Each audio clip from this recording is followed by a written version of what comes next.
অঙ্গনওয়াড়ি কর্মী এবং অঙ্গনওয়াড়ি সহায়িকা নিয়োগের লিখিত পরীক্ষা বিভিন্ন জেলায় ইতিমধ্যে হয়ে গেছে। বিভিন্ন জেলায় হবে এবং বিভিন্ন জেলায় যে সমস্ত জেলায় অঙ্গনওয়াড়ি কর্মী এবং সহায়িকা নিয়োগের লিখিত পরীক্ষার নোটিফিকেশন প্রকাশিত হয়নি সেখানেও কিন্তু খুব শীঘ্রই প্রকাশিত হবে। তো তোমরা অনেকেই জানতে চেয়েছো যে এই অঙ্গনওয়াড়ি কর্মী এবং সহায়িকা নিয়োগের যে লিখিত পরীক্ষা সেক্ষেত্রে গুরুত্বপূর্ণ কিছু প্রবন্ধ রচনা বলতে অনুরোধ করেছো। তো আজকের ভিডিওতে আমি তোমাদের সামনে অঙ্গনওয়াড়ি কর্মী এবং সহায়িকা নিয়োগের লিখিত পরীক্ষার জন্য গুরুত্বপূর্ণ কিছু প্রবন্ধ রচনা নিয়ে আলোচনা করব যে কোন কোন প্রবন্ধ রচনা পরীক্ষায় আসতে পারে। তো পুরো ভিডিওটি তোমরা দেখে নাও। চ্যানেলে নতুন হলে অবশ্যই চ্যানেলটি সাবস্ক্রাইব করে পাশে থাকা বেল আইকন প্রেস করে দেবে। তো দেখো যে প্রবন্ধ রচনা কোনগুলো আমরা করব। গুরুত্বপূর্ণ প্রবন্ধ রচনা 1 নম্বরে যে প্রবন্ধ রচনাটার কথা বলবো সেটা হচ্ছে মাতৃভাষায় মা ও শিশুর স্বাস্থ্য বিষয়ে 150 শব্দের মধ্যে প্রবন্ধ লিখুন। মা ও শিশুর স্বাস্থ্য বিষয়ে, ঠিক আছে, শিশুর স্বাস্থ্য বিষয়ে 150 শব্দের মধ্যে প্রবন্ধ লিখুন।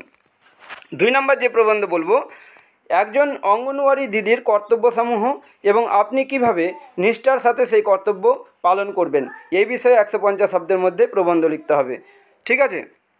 তারপর 3 নম্বর যে প্রবন্ধ বলবো যে একটি বাচ্চার 6 মাস বয়স থেকে 3 বছর বয়স পর্যন্ত 6 মাস বয়স থেকে 3 বছর বয়স পর্যন্ত যে টিকাকরণগুলি প্রয়োজন সেগুলি সম্বন্ধে আপনি যা জানেন তা 150 শব্দের মধ্যে গুছিয়ে লিখুন।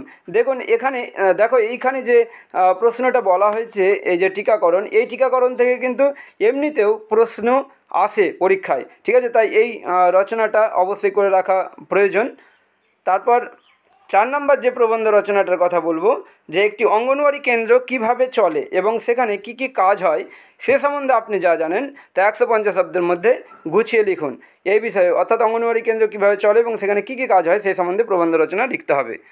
তারপর পরবর্তী যে প্রবন্ধটার কথা বলবো তা হচ্ছে অঙ্গনওয়াড়ি কেন্দ্রের পরিষেবা সংক্রান্ত জনসচেতনতা বিষয়ক একটি রচনা 150 শব্দের মধ্যে লিখুন, ঠিক আছে। অঙ্গনওয়াড়ি কেন্দ্রের পরিষেবা সংক্রান্ত জনসচেতনতা বিষয়ক একটা রচনা লিখতে হবে 150 শব্দের মধ্যে।